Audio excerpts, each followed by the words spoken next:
Hello everybody, it's Elizabeth Allen here, and I was sitting with my son yesterday who's a photographer, and we were discussing the high intensity reflective hoops and why I was so hyped up about it. And it dawned on me that there's probably not enough education out there for people to understand how they work and why they're beneficial compared to an LED. So just real quickly, I don't want to spend too much time on this. I want to make it short and sweet for you. By the way, we are selling the high intensity reflective hoops on our website, texashoopcompany.com. Texas Hoop Company also has an Etsy store, so please go there and go check it out. We also have a YouTube channel, and I just made these beautiful hoops, and I'm calling them the Native Sisters. So you can go and see, if you go to the YouTube channel and look up the Native Sisters, you should see how these work. If not, you can always go to the Facebook Texas Hoop Company, and there's a video posted there as well, so that ought to help you out. Okay, so just real quickly, here's the LED. And the LED is battery operated. It has lights inside it. Hold on one second.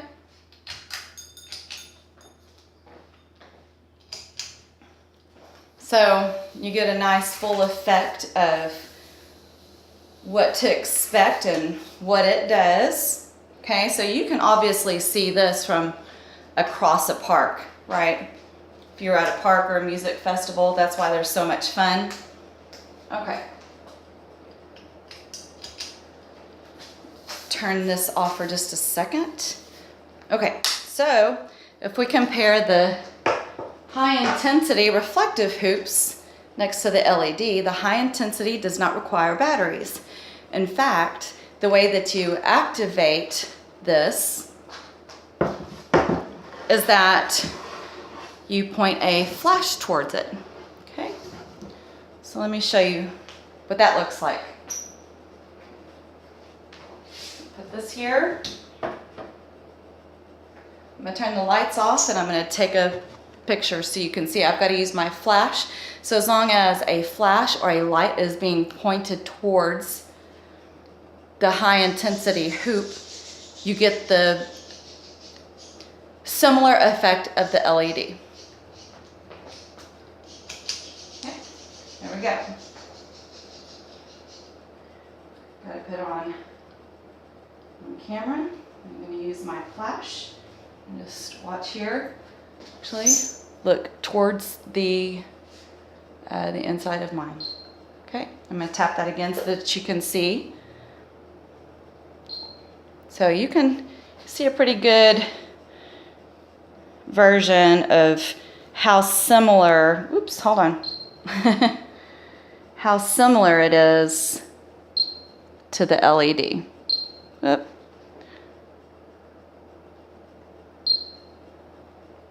Or I'm just going to take a, okay, and then I'm going to show you. Okay, so there you get the same effect as the LED. Very similar, not the same, but very similar. Okay, so what is it all about? Well, I have found, and this is just me, I'm not speaking for anybody else, but a lot of times when I'm at a park and it's late at night, because I'm not going to use something that lights up during the day, right? Okay, so a lot of times when I'm here in this zone right here, and I've got my lights going, and I mean, I'm going to be real honest with you. Hoopers do not keep the hula hoop in one place. If they do, then it's probably because they're tired.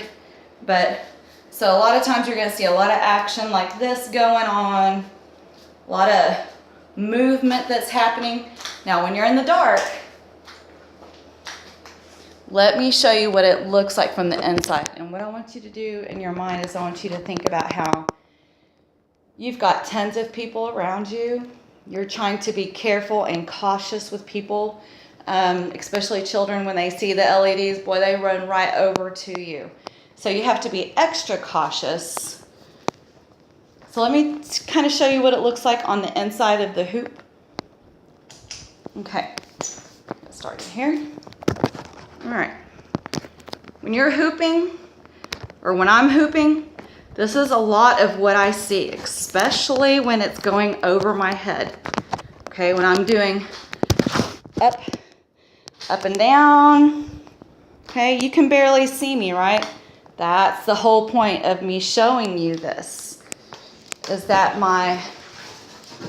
for me, my vision is limited, okay? Now,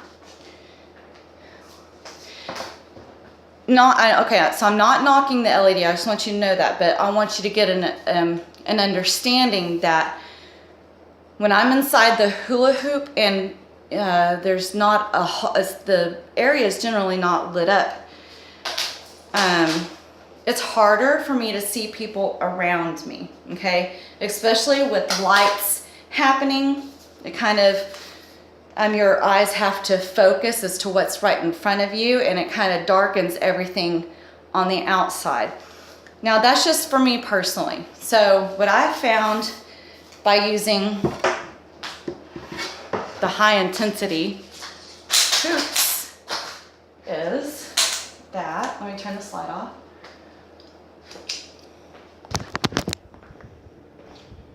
So I'm bringing you over to this area because this is the scenario that it would look like, okay? My light is nice. There's no constant distraction in front of me, which is good. If there are lights that are pointed towards this is what I see. But if somebody else is far away, shining their light at me, they're actually seeing what I showed you in the camera before. You actually can see the tracers and stuff. But for me, this was a great safety option. Let me go over here and turn the lights back on. Okay, so for me, I found that visibility was better, and also found that I was able to be more cautious, more safe with my space, and that I am sharing that space with other people. Whether I'm taking up 36 inches of it, it doesn't matter. I'm still sharing that space with other people, especially other hoopers. I always feel so awful when I bump into somebody else. So, to kind of avoid that and to be able to see what you're doing, I think that the high intensities are a nice alternative. I'm not saying that that they are the alternative, but I think it's a good option to think about. So I hope this was helpful, and maybe it afforded some of the information that you were looking for. Take care.